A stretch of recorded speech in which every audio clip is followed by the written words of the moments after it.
পশ্চিম কাৰ্বি আংলঙৰ খেৰণিত উপস্থিত আছোঁ আৰু খেৰণিৰ পৰিৱেশটো মই পূৰ্বৰ পৰা দেখাই আছোঁ। আচলতে এইটো পৰিৱেশ আচলতে এয়া পথত এইদৰে আৰক্ষী মোতায়েন কৰা আছে, CRPF অৰ্ধসামৰিক বাহিনী আৰু বিশেষকৈ বেটেলিয়ান, ইণ্ডিয়ান আৰ্মিকে ধৰি বহুকেইটা বিভাগ ইয়াত মজুত কৰা হৈছে, বিশেষকৈ যাতে কোনো ধৰণৰ অপ্ৰীতিকৰ ঘটনা সংঘটিত নহয়।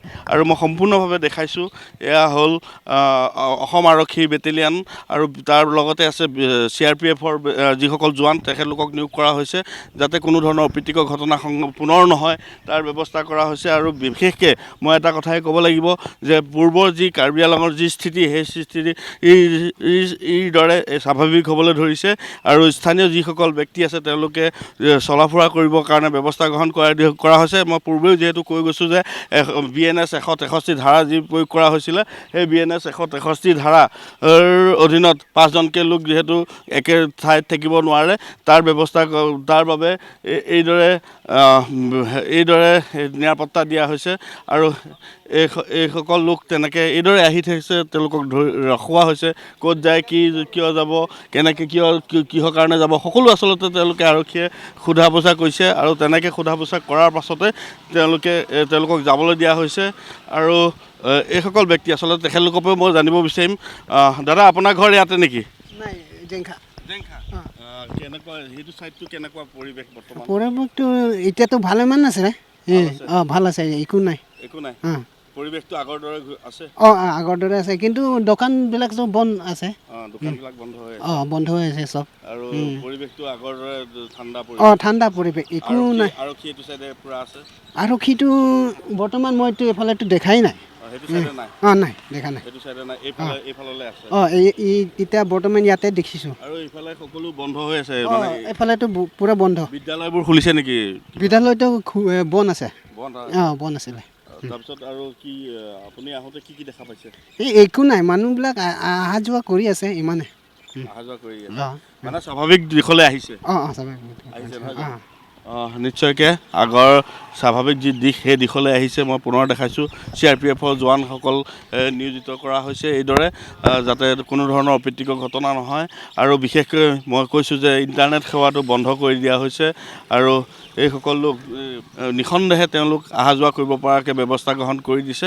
আৰু মই আৰু এটা কথা এইখিনিতে ব্যক্ত কৰিব লাগিব, যি ব্যৱসায় প্ৰতিষ্ঠান, বহুকেইখন ব্যৱসায় প্ৰতিষ্ঠানৰ যিসকল স্বত্বাধিকাৰী আছে, তেওঁলোকৰ যি সামগ্ৰীসমূহ আছে, যাতে সেই সামগ্ৰীসমূহ লৈ যাব পাৰে, এই ব্যৱস্থা ইতিমধ্যে কৈছে। উচ্চপদস্থ আৰক্ষী বিষয়াসকল যিহেতু তেওঁলোকক নেতৃত্ব দিছে যে যিসকলে ব্যৱসায় প্ৰতিষ্ঠান আছে, সেই ব্যৱসায় প্ৰতিষ্ঠানসমূহে তেওঁলোকে স্বত্বাধিকাৰীসকলে নিজৰ সামগ্ৰীবোৰ লৈ যায়, ধুনীয়াকৈ লৈ যাব পাৰিব, তেনেকুৱা ধৰণৰ ব্যৱস্থা গ্ৰহণ কৰিছে। আৰু বিশেষকৈ এইখিনিতে এটা কথাই ক'ব লাগিব যে মই পূৰ্বেও কৈছোঁ যে কেইবাজনো ব্যক্তিৰ লগত মই কথা পাতিছিলোঁ আৰু সেই ব্যক্তিকেইজনে এটা কথাই কৈছে যে পূৰ্বৰ যি কাৰ্বি আংলঙৰ স্থিতি, আমাৰ যি ভাতৃত্ববোধৰ কথা কোৱা হৈছিলে, যে সেই আমি একেলগে আছোঁ, জন্মৰ পৰা একেলগে আছোঁ, বিভিন্ন জাতি জনগোষ্ঠী একেলগে সমিল মিলে বাস কৰিছিলোঁ কাৰ্বি আংলঙত, আৰু সেই পৰিৱেশটো আগত লাগে আৰু সেই পৰিৱেশটো ঘূৰাই আনিব লাগে, আৰু যাতে কোনো ধৰণৰ হিংসুক ঘটনাই যাতে পুনৰ ৰূপ নলয় বা পুনৰ তেনেকুৱা নহয়, সকলোৱে আহ্বান কৰিছে। বিভিন্ন ছাত্ৰ সন্থাকে ধৰি বিভিন্ন দল সংগঠনৰ নেতৃত্বৰ লগত মই কথা পাতিছোঁ আৰু তেওঁলোকেও এটা কথাই কৈছে যে পূৰ্বৰ স্থিতিলৈ ঘূৰি আহিব লাগে।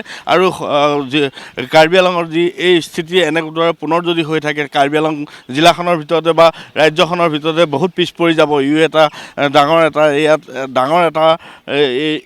এই মেছেজটোৱে ডাঙৰ এটা কাৰ্বি আংলঙলৈ বহুত তলত পিছুৱাই যোৱা এটা সম্ভাৱনা হ'ব। কিন্তু এইবোৰ নকৰি যদি সম্পূৰ্ণভাৱে সমিল মিলেৰে আগবাঢ়ে, তেনেহ'লে মই ভাবোঁ বা স্থানীয় যিসকল লোকে সচেতন ব্যক্তিসকলে এটা কথাই কৈছে যে পূৰ্বৰ যি স্থিতি, সেই স্থিতিলৈ ঘূৰি আহিওক আৰু কাৰ্বি আংলং যাতে কোনো হিংসাক নহয়, কোনো জাতি ধৰ্মৰ ভাত নিৰ্বিশেষে এখন সুন্দৰ কাৰ্বি আংলং গঢ়াৰ প্ৰয়াস কৰক।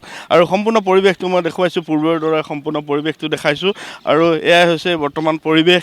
আৰু ভাৰতীয় সৈন্যকে ধৰি CRPFৰ অৰ্ধসামৰিক বাহিনী আৰু বেটেলিয়ানৰ আৰু যিসকল ব্লেক কামাণ্ডো, তেওঁলোকক নিয়োগ কৰা হৈছে বিভিন্ন প্ৰান্তত। মই য'ত আছোঁ তাত এটা উদাহৰণহে মই পুনৰ দেখাইছোঁ যে এয়া এটা উদাহৰণ, আৰু সেই উদাহৰণৰ ভিত্তিতে আৰু সকলো দিশতে এইদৰে গৈছে আৰু সম্পূৰ্ণ স্বাভাৱিক দিশলৈ ঘূৰি আহিছে, পূৰ্ব স্থিতিৰ দৰে ঘূৰি আহিছে আৰু যোৱা দুদিন ধৰি যি বিক্ষোভ ঘটনা সংঘটিত হৈ আছিল সেই বিক্ষোভ ঘটনাৰ যাতে পুনৰাবৃত্তি নহয় তাৰ বাবে সকলো সচেতন ৰাইজে আহ্বান জনাইছে সকলোকে আৰু যাতে ভৱিষ্যতে কাৰ্বি আংলঙত যি সাম্প্ৰদায়িকতা সংঘৰ্ষই হওক বা বিভিন্ন জাতি ধৰ্মৰ মাজত যি বিভেদ সেই বিভেদ আঁতৰাই পুনৰ কাৰ্বি আংলঙৰ এক নতুন দিশে যাতে আগবাঢ়ে তাৰ বাবে সকলোৱে আহ্বান জনাইছে কাৰ্বি আংলঙৰ স্থানীয় ৰাইজক।